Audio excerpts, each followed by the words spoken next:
Moi, moi, coach Big Up, je viens vous voir parce que je suis perfectionniste, mais à l'extrême. Hein. J'essaie de tout contrôler, mais autant à la maison qu'au bureau. Et, et, et je m'épuise.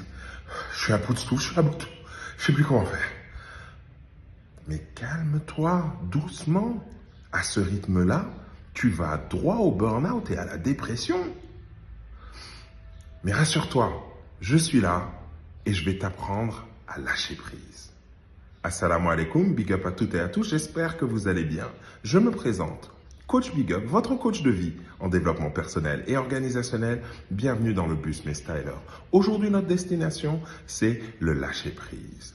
J'ai pour vous 4 clés. Mais avant cela, mesdames et messieurs, chers amis, chers membres de la communauté du Big Up Style, le bus, les stylers, je vous demande d'aller sur tous les réseaux sociaux, j'ai bien dit tous les réseaux sociaux.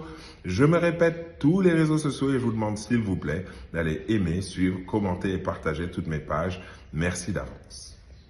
Alors, quelles sont ces 4 clés pour lâcher prise?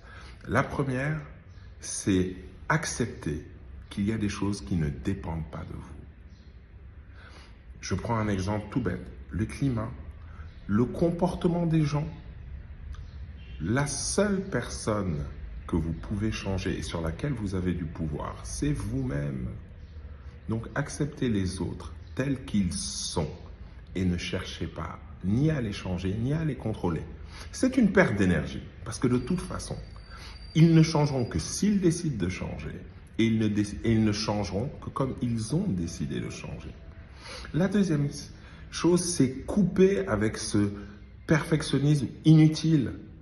Le perfectionnisme, la perfection n'est pas de ce monde, elle n'y sera jamais. La perfection est divine. Fixez-vous comme objectif de très bien faire et soyez bienveillant avec vous-même. L'erreur est humaine. Ce qui fait la différence, c'est ce que vous en apprenez. Donc, acceptez cela. Soyez bienveillant envers vous-même. La troisième chose, écoutez, c'est savoir dire non sans culpabiliser. Posez-vous la question suivante.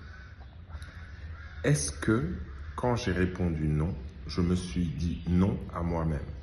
Si la réponse est oui, c'est qu'il y a un problème. Parce que dire non à quelque chose ou à quelqu'un, c'est se dire oui à soi-même. C'est se donner de l'amour, du respect, de la considération.